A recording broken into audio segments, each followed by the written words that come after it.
So in this video, I'm going to discuss the check knight 2 configuration from today's LEETCODE challenge. So if you have any doubt regarding this, you can ping me up on Instagram. Even you can join my Discord server. I will provide both the links in the comment section. I'll pin them.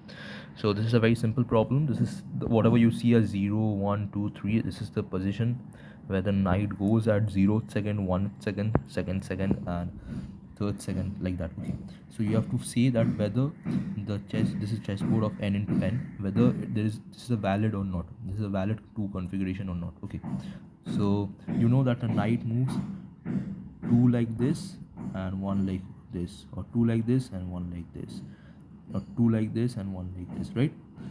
1 like this, right? So this is how the knight moves, right? This is how the knight moves. So what does it say about us? That if the knight moves the x-axis by 2 and the y-axis by 1, that is a valid point.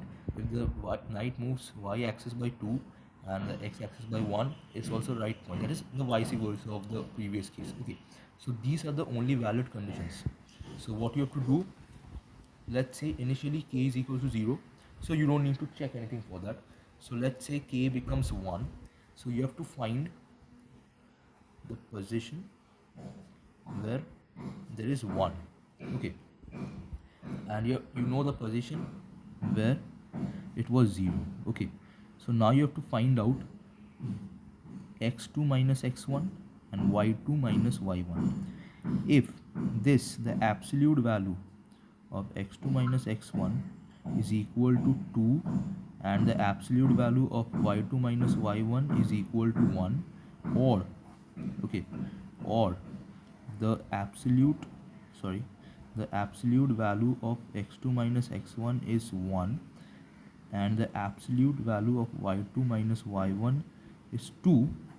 These are the only condition. This thing is the only condition. This is and, this is also and. Okay, so if this condition satisfies, then it is a valid position. It is a valid 2 configuration. Okay, for every element, for 0, 1 you have to check, for 1, 2 you have to check, for 2, 3 you have to check. You have to go on checking this until this number is n squared minus 1, right? So you go on checking that. Okay, so let's check this out. See, 0 and 1, right? So what is the difference in the both the axes? One axis is 1, 2 and another axis is 1, right? So 2 and 1, okay, valid. For 1, see, this is 1, 2 and 1, that is 2 and 1, okay, again valid.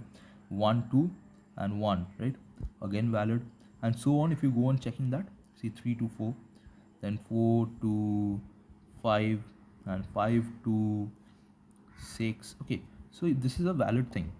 But for this 0 and 1, it satisfies because 1, 2 and 1, so this is 1, right?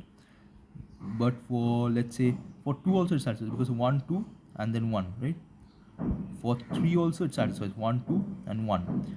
For 4 also it satisfies 1, 2 and 1. For 5 also it satisfies 1, 2 and 1. For 6 also it satisfies 1, 2 and 1. For 7 also it satisfies 1, 2 and 1. But for 8 it doesn't satisfy because this is 1. Okay, 1 and 0, right? 1 and 0. So this is a false condition, so that's why we return false, and for this we return true. This is a very simple problem. If you get this condition right, so you can get a solution in n squared into n squared. Okay, so that is going to be big O n to the power 4. Okay, you have to get a solution in big O n to the power 4. That's it.